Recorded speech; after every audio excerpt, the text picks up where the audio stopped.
option of split here. Let me take the option of split. Towards split, you can go in transform. Under transform, you are in split column. It apply on selected one. So I say split by delimiter.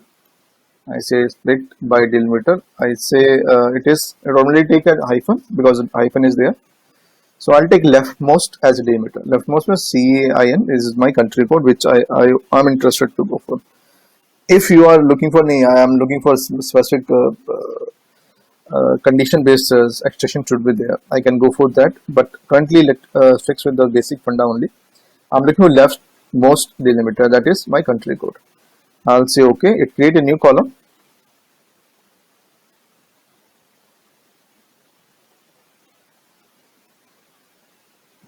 Processing it.